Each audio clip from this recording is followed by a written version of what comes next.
পর্যাপ্ত লবণ না পাওয়ার একটা অভিযোগ শোনা যাচ্ছিল বা কথা হচ্ছিল যে লবণ পাচ্ছে না ব্যবসায়ীরা।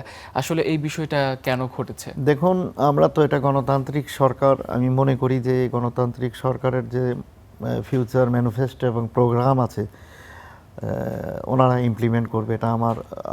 আর যদি গণতান্ত্রিক সরকার মাত্র এসেছে, এটা সব কিছুতে নাড়াচাড়া দিয়ে সব সেক্টরকে কন্ট্রোল এবং সব সেক্টরকে স্মুথলি হ্যান্ডেল করার মতো ব্যবস্থাপনা এখনও হয়নি।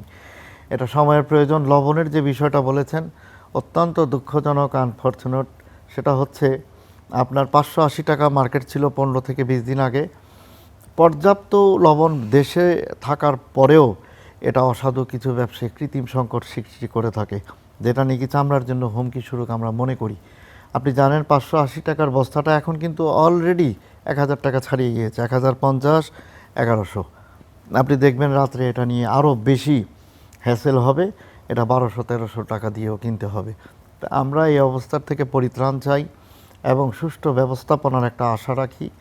যেহেতু আমরা চামড়ার ব্যবসাতে লক্ষ লক্ষ লোক সারা বাংলাদেশে সংশ্লিষ্ট রয়েছে, এইটার সম্ভাবনায় খাতকে আপনি জানেন যে গার্মেন্টসের পরেই শিল্প। এই শিল্প এটা সম্ভাবনাময় খাত। আপনি গার্মেন্টস 5 বিলিয়ন মার্কিন ডলার এক্সপোর্ট হয়ে থাকে, বাট আমাদের এই চামড়া এক সময় 3.5 বিলিয়ন এক্সপোর্ট হয়েছে, আজকে অদ্যাবধি 1.2 বিলিয়ন এক্সপোর্ট হচ্ছে। এটা অত্যন্ত দুঃখজনক। আমরা এই ব্যাপারে ব্যথিত এবং মর্মাহত। তো আমরা চাচ্ছি যে গভর্নমেন্টের এবং দেশের অবকাঠামোকে স্ট্রং করার জন্য বিদেশি ফরেন কারেন্সি আনার কোনো বিকল্প নাই। এই ফরেন কারেন্সি আসুক, সঠিক ব্যবস্থাপনা হোক, চামড়ার ব্যবসা ঘুরে দাঁড়াক, এটা আমরা চাচ্ছি। এবং সংশ্লিষ্ট মন্ত্রণালয়ের কাছে নিবেদন তারা যেমন এটা হোল দ্য ইয়ারে মনিটরিংয়ের ব্যবস্থা করে।